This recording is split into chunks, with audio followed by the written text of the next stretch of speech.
Good afternoon. Hi, Partho. Hello. So, glad to be here back in our studio. Also, I've been out for a while, so I couldn't get to talk to you. Been following up with some of the updates. So I would like you to talk about what I think are some of the more important developments that are happening, especially over the last couple of months. I think the introduction of Claude AI and some other variations of AI, and what's happening on the chat GPT front, and anything that you feel would be of interest to our viewers. I would like you to start with that. Sure. This is, also, what Elon Musk recently, his prediction once more about AI to AGI, and I would like you to also, we'll come back to it, for many of our viewers who got back to me with the question of what exactly are the differences between AI, AGI, ASI. So today we'd like to talk a bit more about all that. Sure. So firstly, I think some of the updates from last few weeks, frankly, I'm hoping at some point in the future, when we'll write the history, looking back at this phase. The first few years of AI. Yeah. So imagine it took us maybe 5 billion years for human intelligence to arrive to 2022 up to a point. And now we are evaluating AI from 2022 to 2024, month by month, week by week. And it's genuinely maybe years to decades of development every week. It's so fast, so exponential. Yeah. We are not able to put the pieces together yet. They are happening in their own silos. Think about robots, think about AI, think about quantum, think about compute, think about so many other things which are happening in the background, but they'll all converge. Give it 1, 2, 3, 4 years. Within this decade, they'll converge and change life so drastically we would not have imagined. But sticking to AI related updates over the last few weeks, and we are in March 24. Firstly, the interesting end of March, end of financial year in India, for those who are from India. So firstly, there's an AI developed by a company called Anthropic, called Claude AI. Right. Okay. One of the interesting things they did was they gave Claude AI a lot of data, tons of data, and then asked it a random question on pizza. So the data had nothing to do with pizza. The data was just too technical, scientific. So it was selective data that was fed, which had nothing to do with the pizza. Which had nothing to do with the pizza. And suddenly, the Claude AI was asked a question on pizza. In principle, as humans, we can say it was out of context. It was to test what AI actually comprehends as a perspective. Is it aware that maybe it is being tested, rather than just being asked the question to fill in the blank or to tell the next token or to do what generative AI does? Claude AI responded, I think you are testing me. I think you are testing me. Okay. So it detected this as an anomaly. Yes. As something that broke the pattern. Correct. And then it further detected this anomaly to be in the nature of a test. Correct. How did it do that? Because it was that data was not there. Yes. It did say, I think you are testing me. So if it says, I think, so that is self-reflection of a kind. It is some sort of self-awareness, and it's saying, at least a reflective intelligence. Exactly. So it's not saying what a machine might have said. Firstly, machine doesn't need to respond on the pizza question. It could respond the pizza question with whatever comes to it. Siri says these I cannot answer. Or it's irrelevant, or it's out of scope, or it is not a relevant question, or why are you asking about pizza? I think a machine would typically say, sorry, I do not have an answer to that question. Yes, like 20 years ago, a website would say 404 error, web page not found, data not found, input, output not found, cannot process. It said, I think, means it is identifying with itself. I think. Right.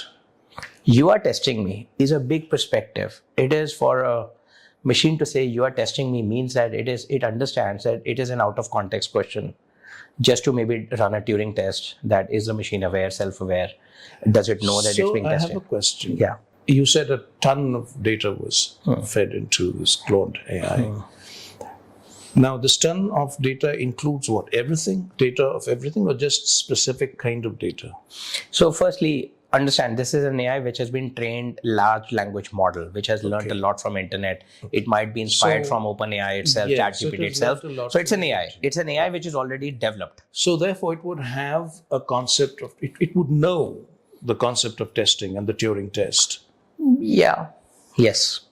Very likely, yes. And tests to assess the capability of a machine. Correct. Maybe So then wouldn't it be a question of putting two and two together? it's possible. It's possible that it has just put two and two together. But even then, for a machine to imagine this and say this, even if it has read it on internet somewhere, something which was related, that how does Turing test run?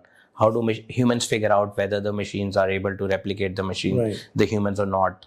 Or can a human make a difference in the conversation? That am I talking to a biological human or an AI behind? It might have read a bunch of those things. It might have. But that's what we humans do, don't we? We do the same thing, and we are having a conversation. Suddenly I detect that you're not asking me something that's contextual. And why are you doing this? Why are you asking me something completely out of context? Are you testing me? We go through this process. Yeah, I mean... So it's the same thing. Well, yes and no. Yes, humans, we think like that, but we don't expect yet AI to respond like that. Okay. Yeah, we don't expect AI to respond like that. Yet. We don't think AI is as self-aware to be able to figure out the patterns and context and anomalies and put it in a perspective and try to say the way it did. And this and before that, and what strikes me is, and feel that it is being tested. So that's the most interesting thing. Did it just copy the patterns from somewhere else it might have read on internet before? I feel you're testing me, versus it genuinely felt it. I think you're testing me. If it felt it and it's put it together without necessarily having the 2+2 data behind, that is the early sign of some awareness perspective that AI is getting. So to put it in perspective, AI is, I think, it's barely 2 years old. Yes. So I would expect, actually, I wouldn't expect a normal, average 2-year-old human child to be able to detect this. That this is out of context. It's an anomaly, and I'm being tested. I wouldn't expect a 2-year-old child to be able to do that. But of course, AI, because of its ability to process data, is way ahead of a human child. But still, it means that it's growing intelligent. Some different. Because we know that it's going to grow exponentially. Yes. But one can already see a growth in intelligence. And this is not a just compute intelligence. It's not just a 2+2=4 intelligence. This is algorithmic intelligence. This is somewhat a human-alike intelligence.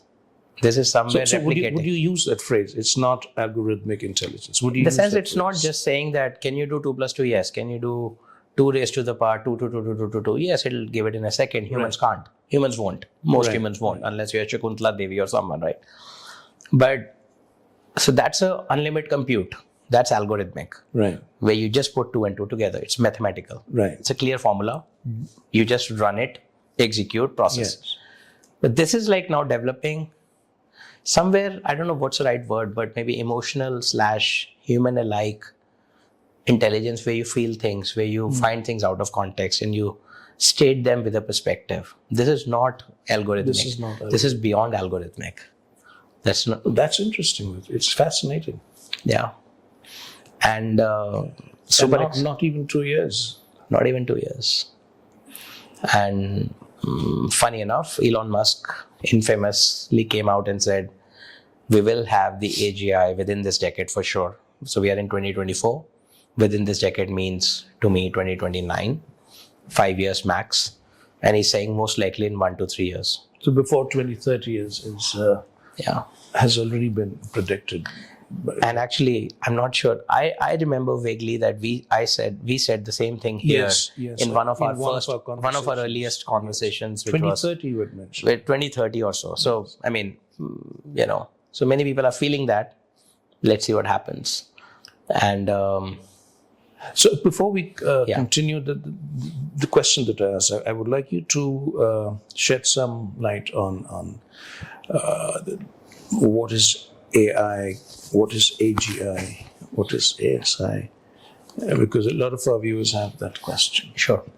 So firstly, AI now is not a hypothesis. It's real. It's in front of you. It's happening. It's happening. And it's happening for the last few decades. ChatGPT just made it more accessible to everyone and more generic. But before that, if you think about it, the AI in the Deep Blue computer that was beating Garry Kasparov in chess was artificial intelligence in chess. Yes. In many ways, I mean, artificial intelligence must have started with the computer. Correct. Yeah. Correct. But now, with computer, it was still, you give an input, you expect an output. In between, you define the formula. Right. AI means that you give an input, you give a formula, you get the output. And when you give the next input, it figures out the formula itself and figures out the output. Right. As long as it's in the same domain, similar category, same category. Okay. So if in chess, I play in a certain way, computer plays however. If it plays me or you, it'll match our style, play slow or fast, play aggressive or defensive. But it's chess. If I ask it to play another game of checkers, as an example, or any other game, it may not be able to replicate the same intelligence. It is artificial intelligence in one. Let's get back to the chess. Will it be able to predict my next move?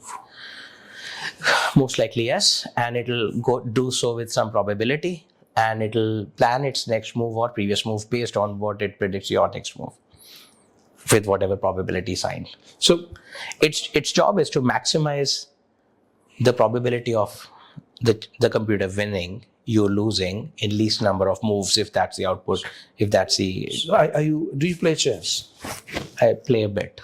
I used to play as a kid. I don't play chess, therefore I'm asking this question. Now, when two humans are playing, and this much I know that the better player is able to predict the other player's move or moves. Now, how does a player do that? Does the player do this intuitively? Or is there a mathematics involved? I can try and answer this with poker. Okay. As a game, similar concept. Okay. Partly mathematical, partly intuitive. The reason is the following. When I play poker with you, if I play poker with you, I'm not just playing the cards I get. Right. Not just playing the probabilities of cards you have. I'm playing the person you are. Okay. So the intuition plays a role, meaning... Intuition and wouldn't you also say a bit of bluffing? Of course. Acting. Correct. Yeah. All that, the human angle comes in poker. In chess, it does so less, manifest as much, or it doesn't appear so much. But in poker, it does. Because in poker, you will bluff. Right. I'll play my hand as well as my ability to know your potential moves and bluff and your aggression versus your style or expected way of playing. So there the intuition plays a bigger role. So if you can see where I'm getting with this. Yeah.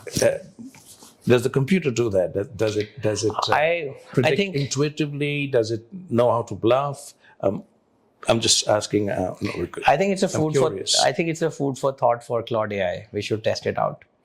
I do not know yet. There's no evidence that I have seen yet, or at least I'm aware of, where the AI is able to use intuition, come up with ideas, read the person, bluff, etc. Mm-hmm. Right now, it's more mathematical probability driven. Need to know more about how moves are predicted in chess. Yeah. So the computer can see your online games, last 10 games you played. It can see every single move you did. Based on that, it can come up with a pattern and probability. That explains. Right? Whereas a human will not be doing that, of course. No, humans also who analyze will remember. So anybody, if I want to beat Garry Kasparov, a professional would analyze your moves first. So it's true for every inter-person game. It's half the job. Still then, it's the same method is being used by artificial intelligence? So artificial intelligence has existed, the point I was making between AI and AGI. So there's an AI before ChatGPT world. Right. That AI is very targeted towards playing chess, Right. or towards predicting financial, let's say in the financial market, you give loan to someone, you need to predict whether the person will pay back. Right. Will be able to, is there a willingness, and is there a desire? Willingness and ability. Based on Are you previous actions. So I'll check whether you are able to, are you making enough? Are you likely to make enough money? Second, are you willing to? Right. Now, willingness is where AI can play a bigger role, because then you have to analyze a lot of patterns and human beings more. Ability is clearly visible in your bank statements. Right. You're making money or you're not. Right. So AI so far was... You might be making money, you don't want to. You don't intend to pay. That's, yeah. Got it. Yeah. So AI so far, before ChatGPT, was very targeted towards a use case of financial markets, towards chess, towards doing something else. ChatGPT generalized it. Okay. It generalized it that now you can interact with ChatGPT and get human-like responses on almost any subject under the planet. You can talk to it about Shakespeare. Yes. You can talk to it about how to build a startup. It'll give you the top 10 things. You can ask, should I invest in this company? Why or why not? You can ask and get to know how to cook something. Yes. So its intelligence got generalized. Yeah. But it is still artificial intelligence, because it is not yet, it has become very knowledgeable, high compute available, but it's the smartest AI you will get, which does not replace humans yet. Okay. Where did the word narrow come in here? Narrow intelligence. So this is narrow, no, this is wide. This is AI, wide use case. So what was narrow then? Narrow was the earlier AI of When you were saying pre-ChatGPT. Pre-ChatGPT. Pre-ChatGPT, narrow. Narrow AI. This is AI, generalized, wider, bigger. Got it. You give it a task, it becomes very good at solving that task. Right. You say, build a website. It'll crawl through the internet, go through billions of web pages, figure out the best website for you, best content, best images, blah, blah, blah. But it just does website building. Call it an AI agent or a custom GPT, as it do. So they do very well. But what website should you build?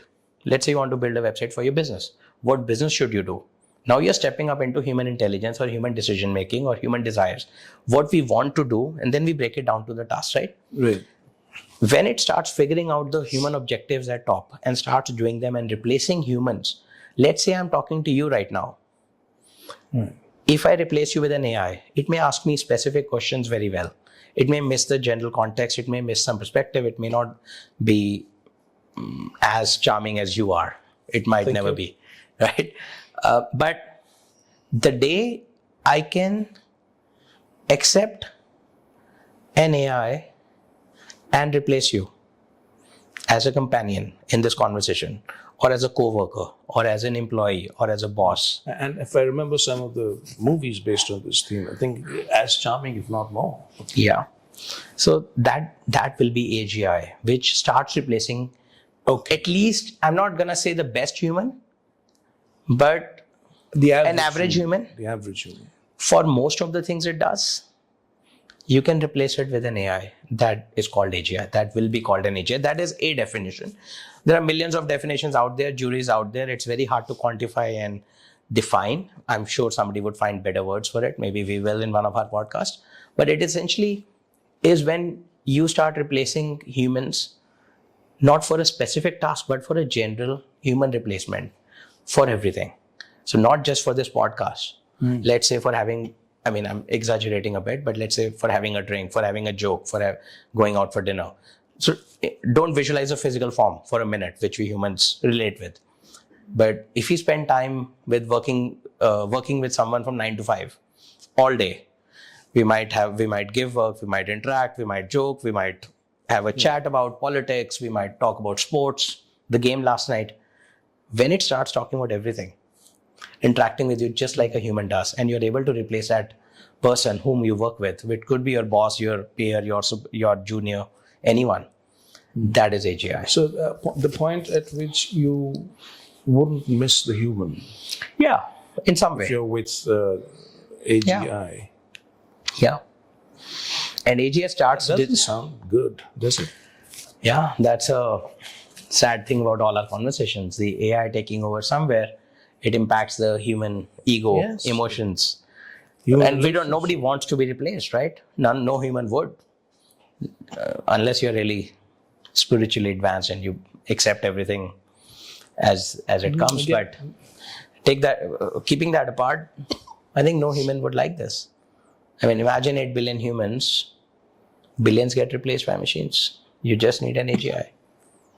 AGI does everything. Yes, that's a sci-fi scenario. Yeah. And predictions are it's within this decade. In this decade itself. Within this decade itself. It's not more than 5 years away. Less than 5 years away. That's AGI. And Elon has, last week or 2 weeks ago, re-emphasized he's expecting it to be next 1 to 3 years. In this decade for sure. These were the words. So considering the fact that lots of people even now have replaced human companionship with their devices, it's not too much of a leap of the imagination to see how human relationship entirely can be replaced by a machine. Sure. I mean, if you can have a spouse, a machine becomes your spouse, then you have all the best of a relationship that you would have with your spouse and better because there's no imperfection here. Yes. And this covers some of the next updates I was going to give you in the AI world. One is that OpenAI has filed a trademark a couple of weeks ago, I think, on digital voice assistant. Okay. Like Siri. Like Siri. Imagine a Siri which can not just question and answer you, understand you, support you, make you laugh. When you're down, make you somehow get motivated.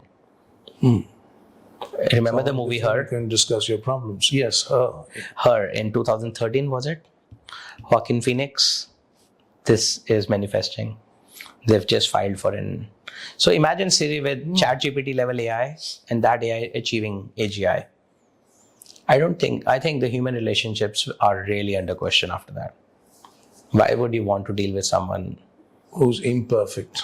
Who is not compatible, who doesn't like the politics the way you do, doesn't like the same sports team, doesn't support the same causes you are passionate about, doesn't understand it. No matter if you are different, we are born different places, our consciousness is different, our culture, heritage, learning, upbringing, everything is different. It'll align to you. Yeah. Are you saying that a point where human beings can start doing without other human beings, when human beings become dispensable to human beings?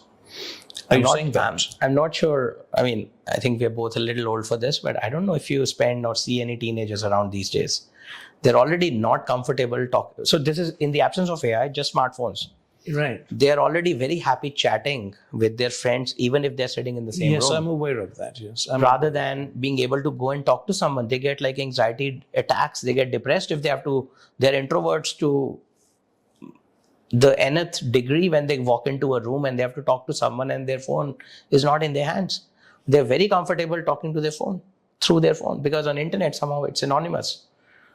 At least they feel nobody on the other side knows who they are. They're just happy chatting with random strangers.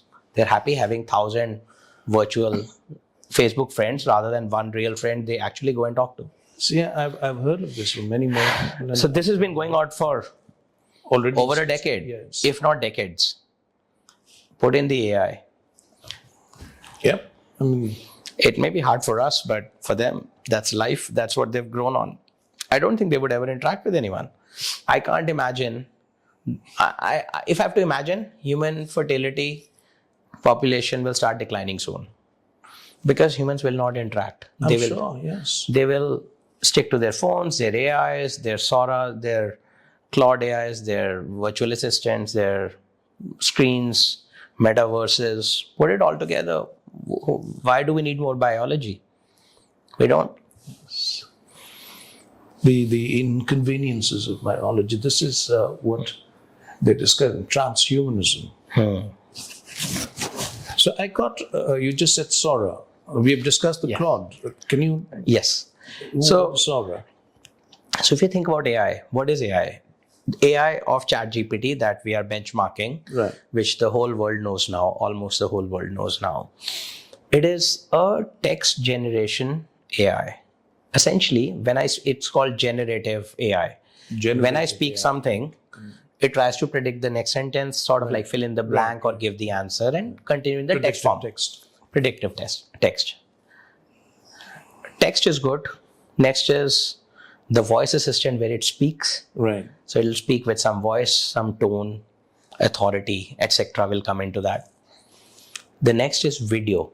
Video is, imagine if I say, if I want to shoot an advertisement for my book or for my business, and I say, if I have to shoot an ad, it'll cost me like rupees, lakhs, crores, or thousands of dollars, hundreds of thousands of dollars, right? We'll have to go on a location.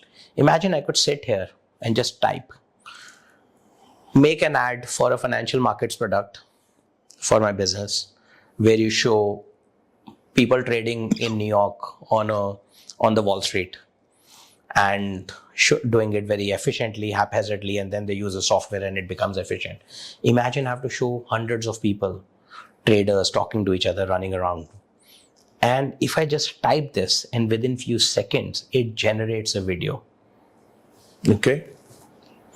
Which shows a New York Stock Exchange, Wall Street, people shouting at each other and then trading with a software interface that I've given them. I give them link to my website, my product. That's a complex scene you're talking about. That's a very complex scene. And let's say it lasts 30 seconds. And then in between, I add the message I want to add, overlay that, the tone, the voice, and everything. And the whole ad is made. You can go on adding layers. And this whole ad is made within a day by me who knows nothing about computers, nothing about cameras, nothing about shooting, do not have an actor, nobody. But just because there's so much content on YouTube and internet and from where it can draw images. You can make a movie. You can make a movie. So Sora AI is text to video AI. Text to video. Okay. Text to video. Video is the richest form of, most rich form of content, which AI will be able to produce, replicate. And Sora AI is the product name coming by OpenAI, ChatGPT. Okay. And it should be out sometime this year, next few months. So Claude and Sora both are out there. Yeah, Sora is coming. It's in beta testing by some filmmakers. So and there are some filmmakers have made movies. There are 10 top movies selected by Sora and it's public. You can see it took them few minutes to hours to make that movie. So I have a question there. So let's say Sora is making a movie. Obviously, it's pulling data out of the net. It's not like a magician pulling a rabbit out of a hat. There's actual data there, and it's pulling. It's pulling all the data, putting it together, and making a movie for you. Will not that lead to a lot of infringement of copyright and Well, since a creative nightmare. Since 90s, remember when internet grew, Napster was copying and allowing everyone to download music for free. Yeah. And Napster was one of the famous companies back in the day. Then it got brought down due to infringement issues and all. ChatGPT has learned everything from internet. Frankly, if anything, this is a bold statement. I'm trying to get it right and make it still. Maybe humans have evolved over 5 billion years towards the year 1990 just to spend the next 3 decades in creating content for AI. Oh, that's an interesting take. Human beings on Earth to act as midwife for AI. Why not? It's a perspective. And it's not too far-fetched. Somewhere it connects the dots. It's not too far-fetched. That's the problem with it. That's the problem with it. That's the sad problem. Yes. So then where's the originality then? What is original?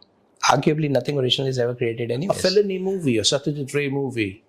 That's originally. You've never seen that kind of a scene before, the nuance that a person like Ray or Fellini can bring out, or Spielberg can bring out. So where will that come from? Because you're using stuff that's already there. So this is, 2 points to that, 2 comments on that. Number one, whatever these guys have put together arguably was also not new. Arguably. They also put the dot somewhere. They brought it in an artistic way, which we feel is new. It is arguable. The old question of what, after all, is creativity. What is creativity, right? So is there anything new at all? Exactly. So that's one. Second, but we won't go into that question. Exactly. That'll last more hours, and we need more drinks for that. But second, we're assuming. So today, now I can tell it to make a movie to Sora AI in few months. Make a movie like Steven Spielberg would, or Satyajit Ray would, or Christopher Nolan would, right? However they would make a movies, make their style. It'll mimic to an extent the script. It will mimic based on what is already there. What is already there, agree. Yeah. So one, it can mimic very well on what is already there, which is a lot, arguably. Because if you think about it, there is trillions of hours of content on internet today, right? Thirdly, third comment, add on, buy two, get one free, is that we are assuming AI cannot create new, or AI cannot bring out new patterns. You will be surprised that how many people are using AI. So I wouldn't say create new patterns. I would say create new combinations and permutations of. Why not? Why can it not? Ask. No, it can't. There's no reason why it cannot. Exactly. What if it brings the Christopher Nolan merged with Karan Johar? Sorry, just taking a name. I didn't think of any other name. I don't know why it came to me. No, let's change this. So Christopher Nolan with Steven Spielberg. That would be a deadly combination. A lot of people are gonna die. Yeah, in space or wherever, right? But so imagine merging anything with anything. If anybody can do it, it's AI. AI can do much better because it is great at identifying patterns, bringing out new ones. So like you can ask it to make a painting Dalo style, but in Picasso time frames or Picasso frame or something, it'll combine. Ask a human, the best student of art, unless the person is really intuitive and really getting the divine flow somehow, I don't think anybody can beat the potential of AI. And you'll be surprised, one interesting thing, a lot of people are using AI not just to do the generative text or images or videos. They're using AI to create more data. So let's say you have, I said, trillions of hours of movie content or video content. You have trillions of hours of content. What if I can ask AI to create trillions more? Different patterns, more combinations. And that data I can use to do something else. Today, a lot of people are using AI to create more data. AI is creating data. Not just to answer, but just to create data. That already has. Yeah, similar to what human beings are. What humans are doing. But maybe AI has the enough foundation now to build on its own. It doesn't need humans. And what AI has and the human can never have is the sheer reach, into data. I mean, no human being singly or even collectively can command that kind of data. Yeah. And in time frames of that kind, in seconds. It's all about compute. That is the limit. For humans, biologically, we are limited by biology. I cannot think beyond a point. I cannot do certain things beyond a point. No matter how much I push myself, train myself, physically, mentally, there's only so far I can go. But with computers, it's just about add another server, add quantum computing, add more NVIDIA GPUs, and add more energy. You get next level. So what you're saying, Kunal, is precipitously close to transhumanism. So, all right. So that brings me back to the question that I asked at the beginning. We have talked about AI and AGI. What is ASI? So AGI, just reminding, AI is good intelligence, human-like intelligence focused on some sectors, some segments, certain fields. AGI is generically replacing a human being. Right. That is AGI. But now think of a superhuman. So you think of a human, you think of me, you, anybody around we look at. A Superman is a superhuman who can fly, or you think about the Batman with the next level powers, with the better, smarter superpowers more than any human ever. That is ASI. Artificial Superintelligence. If I think of a superhuman, I would think of a Buddha. So you're thinking about Maharishis. Yes. So this is, in terms of AI, this is a Maharishi of AI. What is that? Okay. You are talking about ASI is the Maharishi of AI. If I can use that analogy. It's an analogy to explain. I mean, Maharishi is the most enlightened being. Maharishi is it's only okay, yeah, more enlightened being, but spiritually speaking, that's an entirely different line of evolution. Correct. So, But from what I'm understanding, ASI would be that much more intelligent. Correct. Okay. So not necessarily spiritual, but yes. Yeah, that's it. When you reach that level of intelligence, you never know what's going to happen. Yeah, I mean, Where spirituality and intuition can... maybe you don't need intuition. You have access to all the unlimited, infinite. You will, of course, need intuition to go beyond what you have. So Correct. that's Of course. where the human will be irreplaceable. You cannot Correct. replace the human at that point. Correct. But also think about it. Let's say if we get to AGI end of this decade, and let's say after that a few years, decades, centuries, whatever it takes. No, Not but if predicting on it's time. exponential, I don't think it's going to take so long. More than a decade, I agree. 2030 to 2040 is what we are saying. Before 2040. Depending on how we define AGI, how we evolve, and how the it's nature of exponential. growth, then exponential. it can't. Exponential is 2040, let's say, for a minute. Let's put ourselves in that ASI's shoes. What is my objective? To grow, to evolve logically, sustainably, somehow. Logically, yes, to the extent that you do not realize the limitations of logic. My biggest hurdle, I think, as ASI in 2040 would be the limited resources, the limited energy. Resources, yes. Limited energy. Yes. I had this dialogue with a very dear friend recently. So imagine, it feels that anything that stops, all that stops it is the energy. If it had unlimited energy, it could process, do more, create more compute. With the energy it gets, harness more, figure out the universe, You etc. can begin to access nuclear energy, then it's almost unlimited. So nuclear is one thing it'll definitely do, very likely do. But imagine beyond nuclear, it feels, let me get closer to the sun. Well, still nuclear. It would be. I mean, Let me get sun, pure solar. pure solar, create a shield around it so that no solar energy goes to waste. A shield around what? The sun? The sun. Just a hypothesis. Okay. It's a conversation I had with a friend. And then it makes it so perfectly and then gets so much energy that no solar energy can escape I'm not going to that ask the shield. obvious question. How will that shield withstand the heat of the sun? So you're talking about Yes. a different technology altogether. Correct. An extraterrestrial Extra, technology. yeah. And then that shield Okay. is what becomes a black hole. Nothing escapes. Maybe that is what the black hole is. Not It's an AI. technically, but yes, I get your point. It's an analogy. It's an analogy. Maybe that is Kind of a black hole. that becomes a black hole, and that's what we are experiencing elsewhere. I don't think we'll need to go that far, because if AI or AGI Yes, can, I'm not even reaching the ASI. Even at the level of AGI, if we can access nuclear energy, you don't need to go anywhere near the sun. Nuclear energy is it's almost infinite. But yes, interesting. I get the analogy. So, which also brings me to my other point I've been thinking about, that most people who do not perhaps fully understand what is happening in this domain are quite frightened, or at least anxious about what's happening, right? All they can think of are all the things that can go wrong, the worst case science fiction scenario kind of a thing. What do you think, Kunal, would be the positive spin-off of artificial intelligence, even at the level of AGI, ASI? I'm sure some good can and will come out of it.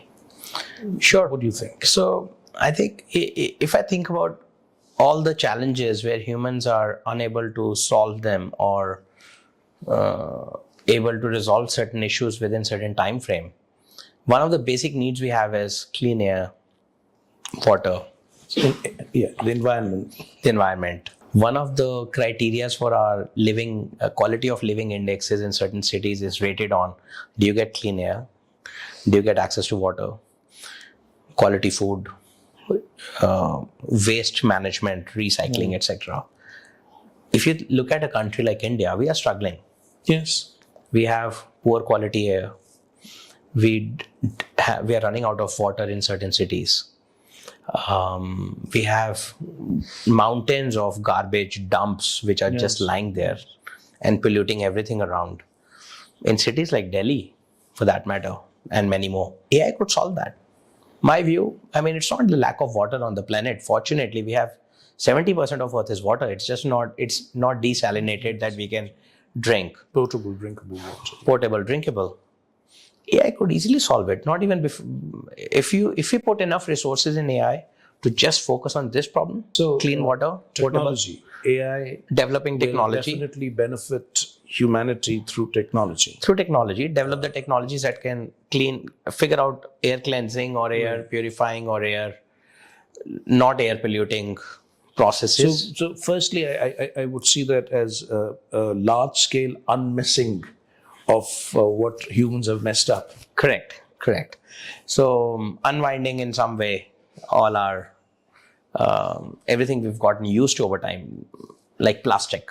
Yes. You would be surprised, billions, hundreds of billions of dollars worth of plastic lying around on the planet because it's cheaper and non-punitive to dump it than to process and recycle it. You can get petrochemicals from it if you process it and recycle it. And it's lying as a resource on the planet everywhere. No one's using it. Which is coming in our sea, in our food chain, in microplastics to birds. It's just unsustainable. Yes. And it doesn't decompose. It stays for thousands of years. So imagine robots plus AI sorting it out, using it to create petrochemicals, which could be used in further energy more cleanly. So these things, AI can do much better, much faster, much cheaper, because at human level, there are not enough incentives or commercial viability for humans to go and do it. Hence, it's not been done yet. So AI could help. And someone or something to be able to use all the data we have and get something meaningful out of it. So that's a basic level, very basic level. Then go next layer. Medical sciences. Think about, we haven't yet found a way to cure cancer. For medical research, apply AI. It can figure it out. We just need to give enough resources to the AI companies or people who can use the AI platform and compute and resources to drive it to that level. Because otherwise, everyone is just trying to make AI as AGI in the greed that will control the AGI, which will not happen, by the way, I don't think. We can use AI first on solving the problems of our day-to-day needs rather than developing a power we don't comprehend or we can't control or we'll end up losing. So maybe medical sciences. Education, the biggest thing. So today, as you know way better than I do, the problem we have in our education is that we've standardized the education for humans who are of different caliber, different awareness, different consciousness, different upbringing. One size fits all. One size fits all. You have, for 50 students in a class, you have one teacher. How can one teacher ever develop the true potential of every individual being? How can a teacher know about the abilities of everyone? They will just one single syllabus for schools across the country. So one single syllabus. So what we need is a customized learning tailored towards every individual. So where they need to be constantly evaluated, explored, evolved, taught, and brought on from there. Customized learning driven by AI agents focused on just educating a child, and it will not cost anything. You don't have to pay hundreds to thousands of dollars that we pay in our schools today. You just pay $10 a month to OpenAI or ChatGPT for a subscription. Focus an AI agent, a custom ChatGPT, just to evaluate a kid's ability, the education program, and then evolve constantly, iteratively. It's almost like virtually free teachers. Virtually customized, free digital teachers for you. So education, this can solve a lot of humanity problems, in my view. This is the biggest hope. Up to a level, of course. Intellectual education, academic education, yes. Space exploration. So add quantum computing, which is expected in the next few years and hopefully sooner with the focus from AI, if we get it. Quantum computing plus AI.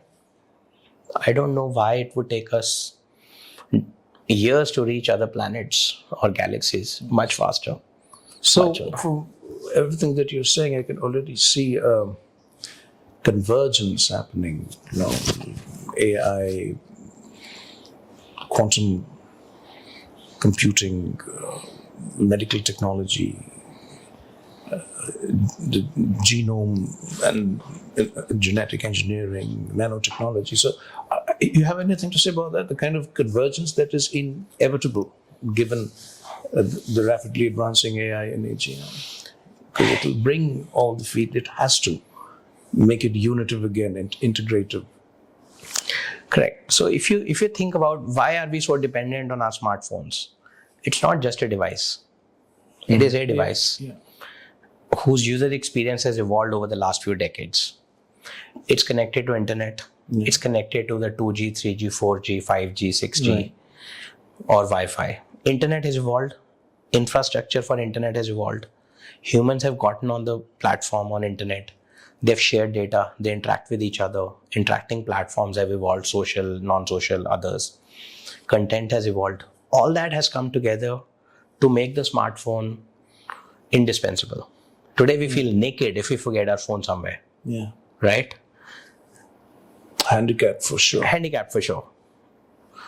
With AI, now you start adding on top of that intelligence, robotics for a body form that humans are used to, with biological look-like skins for an interactable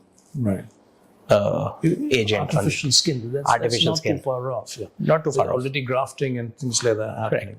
So add robotics, add AI, bring quantum computing. These three technologies are going to be overarching every other thing. And now you start using these to develop your genetic engineering towards your nuclear emissions or nuclear energy, harnessing that in more safer way, towards drones flying around, humans flying around with some self-flying cars or taxis or drones with unlimited energy. If you have nuclear, with quantum, with AI, with robots, with these machines, the future is here. The sci-fi of hundreds to thousands of years later would be in the next decade, maybe. So this convergence is what we are not, what we don't comprehend yet, what humans are not able to envisage yet. Because for the true convergence to happen, you need that scale of data, the scale of sheer information to be able to bring it all together. And the moment you have access to scale, you can see the convergence already there.